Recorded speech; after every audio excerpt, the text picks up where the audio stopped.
Look, going through a divorce is, without a doubt, one of the most stressful things anyone can go through. And when you're in the middle of it, trying to figure out how to divide everything up, you absolutely need clear, reliable numbers. So let's dive right in and tackle one of the big ones, the cost of your home appraisal. So let's just cut to the chase. What's the real number you need to be thinking about? For a divorce appraisal, right here in Missoula, in 2026, what are you actually going to have to budget? It's a huge piece of the puzzle, so let's get you a straight answer. Okay, here it is. For a pretty standard single-family home in Missoula, you should plan on spending somewhere between $600 and $900. That's it. That's your baseline. But why is it a range? And what could possibly make that number go up? Well, that's exactly what we're going to break down. To really get that price range, you got to know where these numbers even come from. You see, there are kind of two main benchmarks for appraisal costs in Montana. You've got the government-set VA fee schedule, and then you've got the rates you'll find just out on the private market. Now, this is where it gets pretty interesting when you see them side by side. The VA fee schedule, that's a flat rate, $875 for a standard home or condo, pretty much anywhere in Montana. But then you look at the private market in Missoula, and it's more of a spectrum, right? Anywhere from $600 to $900. And whoa, look at what happens for complex homes. That private rate can easily jump over $1,000. So, here's the key thing to remember. That VA rate? It's really just a standardized fee for government-backed loans. It's a handy benchmark, for sure, but for a private divorce appraisal, you're going to be dealing with the competitive market. And what that means is, yeah, you might find a better price, but it also means the final cost really depends on your specific house. Right, so that $600 to $900 range we talked about, that's not always the whole story. There are definitely a few things about your property that can nudge that price tag a bit higher. Let's take a look at what those are. You know, you can think of it this way.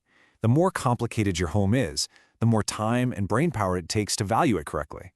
I mean, a huge house on a bunch of acres way out of town, that's a whole different ballgame than a standard house in a subdivision. Same goes for, say, really unique custom features, or if there's a lot of deferred maintenance that has to be carefully documented.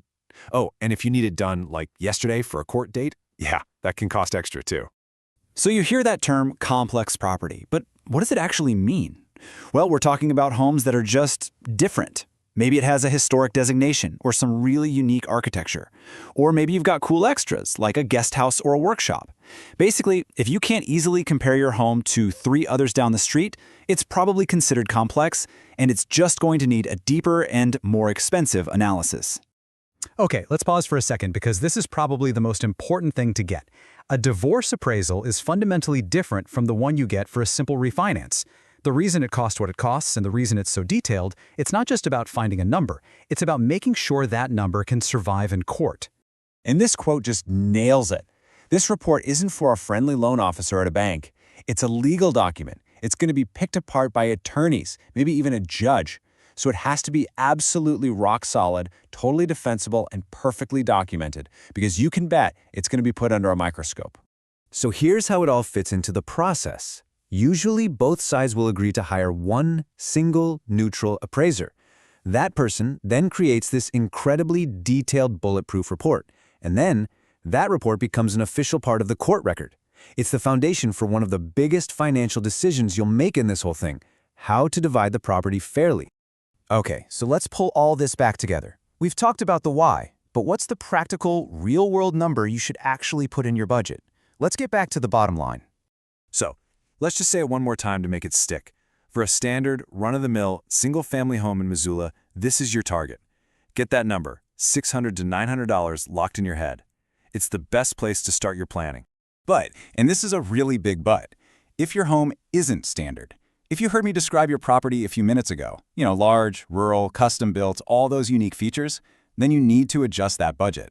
You should probably plan for the high end of that range, or honestly, to be safe, maybe even budget for over $1,000.